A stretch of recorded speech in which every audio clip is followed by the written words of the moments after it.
सौम्या के फ़ोन की घंटी लगातार बज रही थी। उसने आँख खोला तो देखा रात के 2 बज रहे हैं। फ़ोन पर उसके मायके की नौकरानी जमुना काकी का नंबर फ्लैश हो रहा था। फ़ोन उठाया, देखा तो 17 मिस कॉल। उसने घबराहट में तुरंत फ़ोन लगाया। फ़ोन जमुना काकी के बेटे रमेश ने उठाया तो सौम्या ने कहा, रमेश, काकी फ़ोन कर रही थी। क्या हुआ, कोई बात है क्या? माँ पापा सब ठीक तो हैं?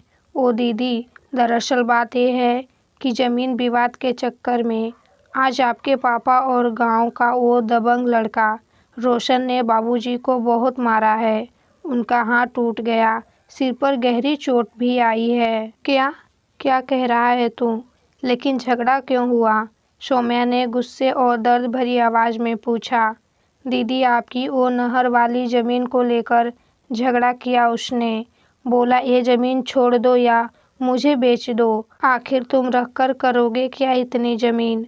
कौन सा तुम्हारा बेटा है जो ज़मीन और पैसा बचा कर रखना चाहते हो? तुम्हारे मरने के बाद तो ये वैसे भी तुम्हारे पटीदार ही लेंगे।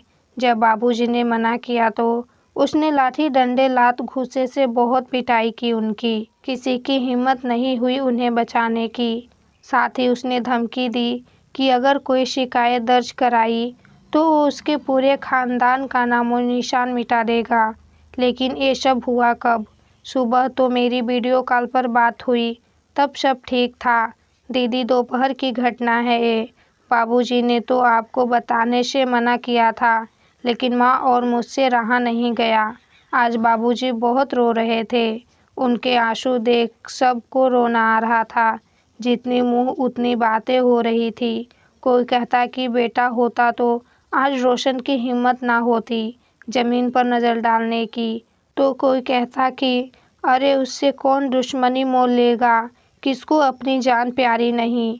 सौम्या की आंखों से झरझर आंसू गिरने लगे। उसने फ़ोन काट दिया। उसके रोने की आवाज़ सुनकर बगल में सोए उसके पति अमन ने कहा, सौम्या, किसका फ़ोन था? क्या हुआ, बताओ तो सही। सौम्या ने रोते हुए सारी बात बताई तो अमन ने कहा, तुम रोना बंद करो, मैं अपने कुछ परिचय के दोस्तों से बात करता हूँ। वो कल बाबूजी के साथ जाकर पुलिस कंप्लेन कर देंगे।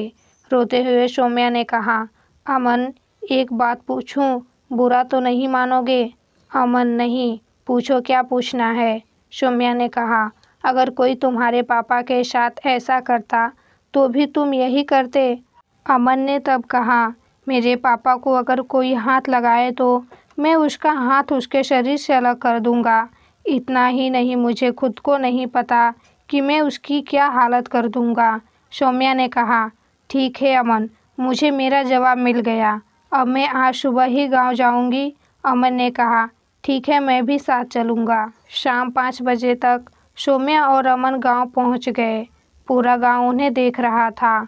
सौम्या ने बैग अपने घर पर रखा और अपने पापा को गले लगाया तो उनके तन से ज़्यादा अपमान के चोट का दुख सैलाब बनकर बहने लगा।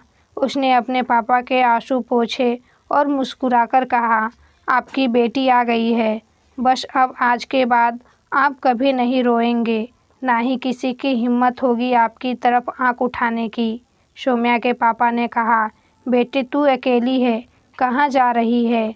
रुक जा बेटा, मैं दामाद जी को क्या जवाब दूंगा?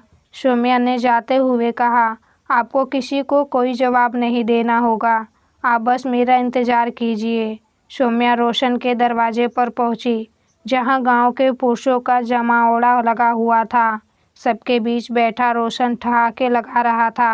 बगल में उसके पिता मूंछों पर ताव फेरते सिगार का मजा ले रहे थे कि तभी सौम्या ने सबके बीच जाकर लगातार रोशन को एक साथ कई तमाचे जड़ दिए। अचानक पड़े थप्पड़ से वो ज़मीन पर गिर गया और वहाँ बैठे सभी आदमी सन खड़े हो देखने लगे। कॉलर पकड़कर रोशन को सौम्या ने ज़मीन से उठाकर आंखों में आंखें डालकर कहा, ये थप्पड़ मैं चाहती तो तेरे सामने तेरे बाप को भी मार सकती थी, लेकिन तब तेरी और मेरी परवरिश में कोई फ़र्क नहीं रह जाता। तेरी हिम्मत कैसे हुई मेरे पापा पर हाथ उठाने की? उठा हाथ, देखूं तेरी मर्दानगी कितनी है। तू शायद भूल गया कि जिस पर तूने हाथ उठाया उनकी एक बेटी तू जैसे 11 बेटे पर अकेले भारी है। ऐसे ब्लैक बेल्ट नहीं मिला मुझे। और अगर डॉक्टर सौम्या किसी की जान बचाना जानती है तो वक्त आने पर किसी की जान ले भी सकती है। चल उठा लाठी, देखूं तेरी लाठी और तुझमें कितनी ताकत है। माहौल में एकदम सन्नाटा छा गया था, क्योंकि किसी को भी उम्मीद नहीं थी कि सौम्या इस तरह का कदम उठाएगी। तमाशबीन बनी भीड़ में आज खुशी थी। सौम्या अपने माता पिता की इकलौती संतान थी, जिसे पढ़ा लिखा कर उसके पापा ने उसे डॉक्टर बनाया था। उसे उसके आत्मरक्षा के लिए जूडो कराटे से लेकर हर वो गुण सिखाए थे जिससे वो हमेशा निडर, आत्मनिर्भर रहकर समाज में सम्मान के साथ अपना जीवन जिए। अपने बेटे का ये हाल देख रोशन के पापा ने कहा, रे छोरी, तेरी ये मजाल जो तू मेरे बेटे को सबके सामने मारे। बापू ने तुझे शिक्षा ही दी, सिर्फ लगता है संस्कार देना भूल गया। सौम्या ने तब कहा, काका, मेरे बापू ने तो मुझे शिक्षा और संस्कार दोनों दिए, लेकिन तन्ने के दियो। अपने बेटे को ना शिक्षा ना संस्कार कुछ भी ना दियो। अच्छा होता कि थोड़ी तमीज़ सिखा देते, पर कोई ना, मैं कर दूंगी। अब आगे से ये कुछ भी करने से पहले 100 बार सोचेगा और इस थप्पड़ की गूंज आजीवन इसकी कानों में रहेगी। रोशन ने हाथ उठाने की जैसे ही कोशिश की कि वहाँ अमन भी पुलिस के साथ आ चुका था, क्योंकि वहाँ का डीएम उसका मित्र था।